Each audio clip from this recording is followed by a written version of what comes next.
Welcome to West Ham Unofficial. I hope you are all safe and well.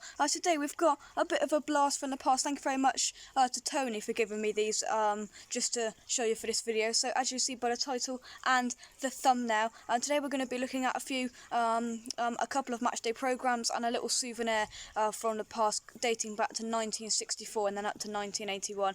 Old West Ham programmes. I'm going to explain it all when I turn the camera around in a moment, but before we get into the video, make sure you drop a like on it, subscribe to the channel if you are new around here. I'm going to turn the camera around. We're going to have a look at some of these programmes. You know, for some of you older viewers, this might be really interesting for you, and some of the younger viewers as well. Certainly for me as well, to see what it was like, you know, back in 1964 at Upton Park, watching West Ham United. So I'm going to flick the camera around. I hope you enjoyed the video, and yeah, we're going to get started. Okay then, so here we've got two programmes to start off with then. So we've got, these are both from Upton Park, West Ham United, Bowling Ground, London, E13. Tottenham Hotspur, Football League, Division 1, Saturday the 12th of September 1964 at 3 p.m. Of course, there's a picture of the team playing their official programme, and it says there on both programmes 6D, which we've worked out does accumulate to about 2.5 to 3p nowadays. So that was how much a West Ham United programme was in 1964. And then the other one, West Ham United, the same kind of design, Sheffield United. This game was at home, Football League Division 1, Saturday the 26th of September. So these were back-to-back home matches at Upton Park, 3 p.m. Another picture there of the team, and it says official programme. And then up here we're going to have a little look later of a souvenir from the West Ham League Cup final in 1981. So what we're going to do is I'm going to put this one to the side for a moment, and we're going to move it up there, and we're going to solely just have a look at this programme here.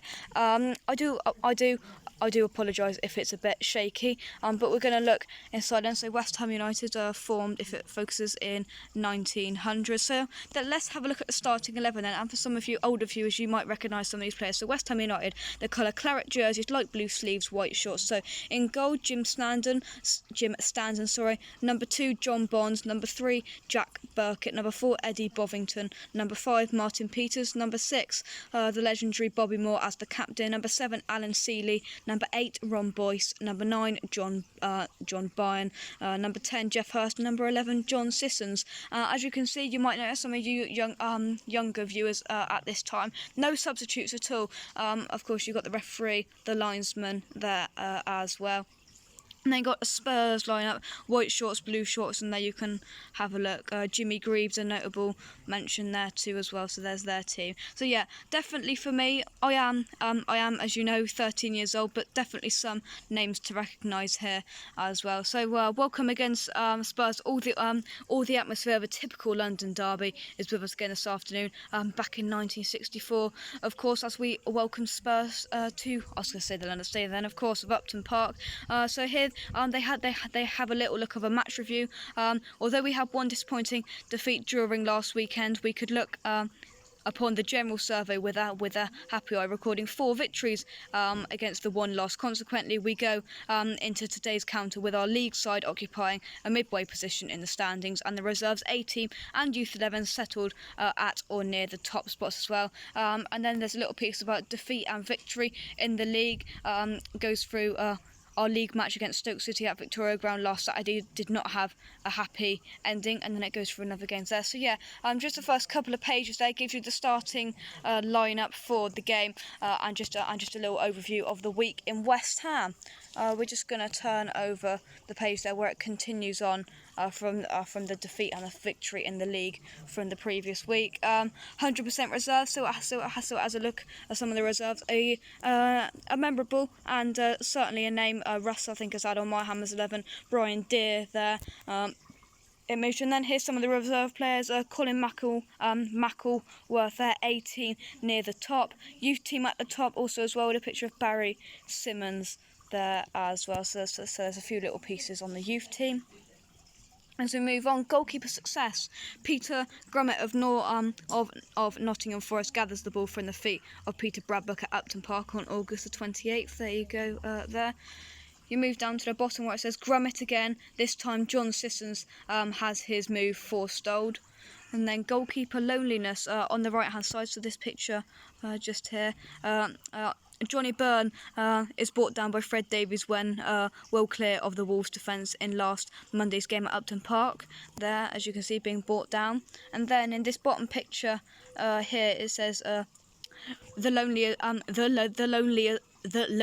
of a goalkeeper. Davies is stranded near one goalpost as Byrne spot kick goes just inside the upright of the goal. There. We're going to move on to the next page.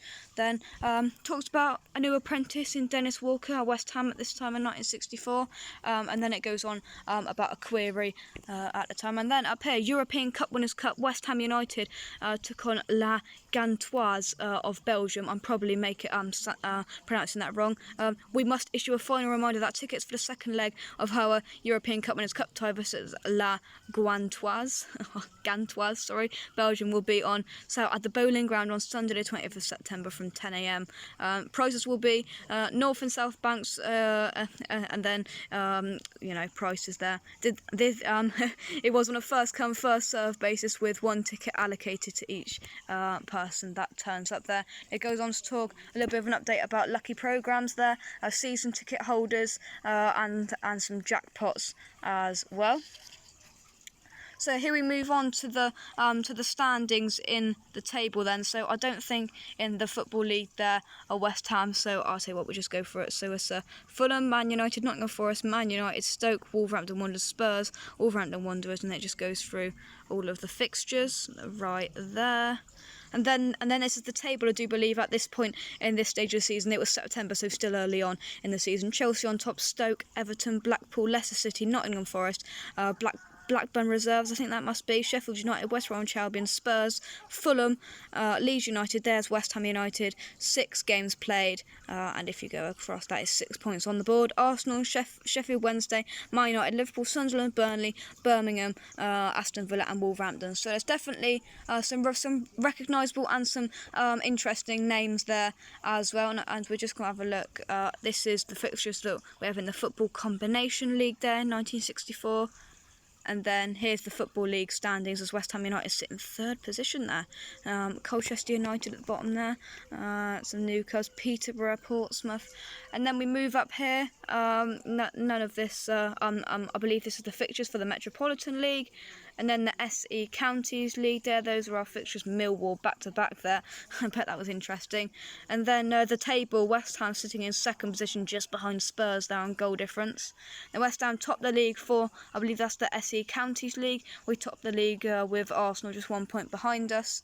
And then it goes through goal scorers, top goal scorers so far, Brian Deere there, Johnny Byrne, all sorts of players. Martin Peters towards the bottom there, John Sissons.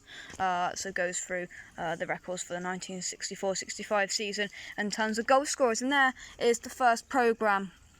So there's all of the other games going on the same day: Arsenal, Sunderland, Birmingham, Burnley, Blackburn, Wolves, Blackpool, Aston Villa, Chelsea, Fulham, Everton, Sheffield United, and it continues on this side for this games as well. And it reminds you, Sheffield United is the next game at Upton Park on the 22nd of September. And funny enough, this is the programme we're going to be looking at next.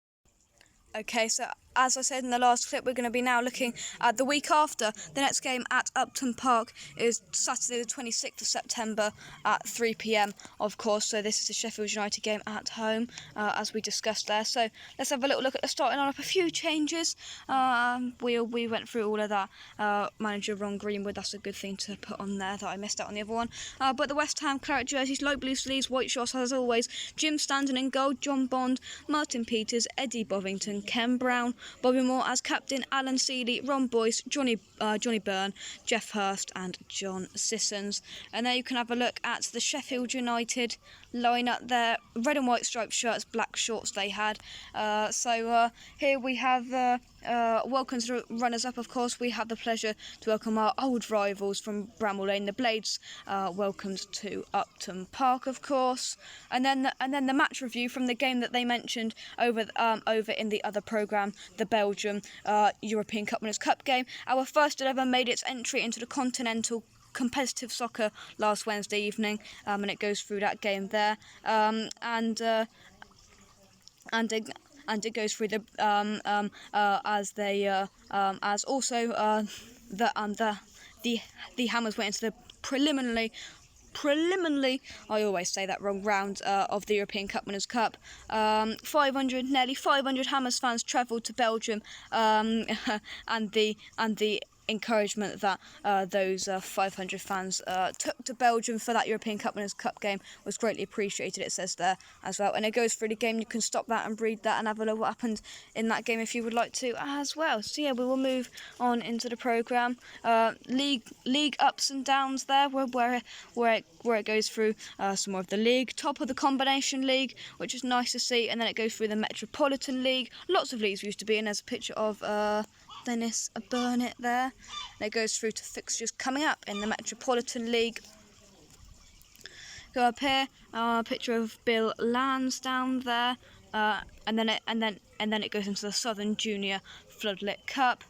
Southeast Counties League there. There he is. Looks just like his son, Frank Lampard Senior there. It's not Frank Lampard Junior. That is Frank Lampard Senior when he played for West Ham. And then it goes into some fixtures for the Southeast Counties League there, and then some cup tie news. Note, I think that's just faded there. Note, European Cup Winners' Cup tickets, Southern Junior Floodlit Cup replay next Monday, Football League Cup, London Challenge Cup, London Youth Cup there, and the thing was this was the contact between the club and the fans. There wasn't social media to get things around. I'm just going to turn the camera around actually.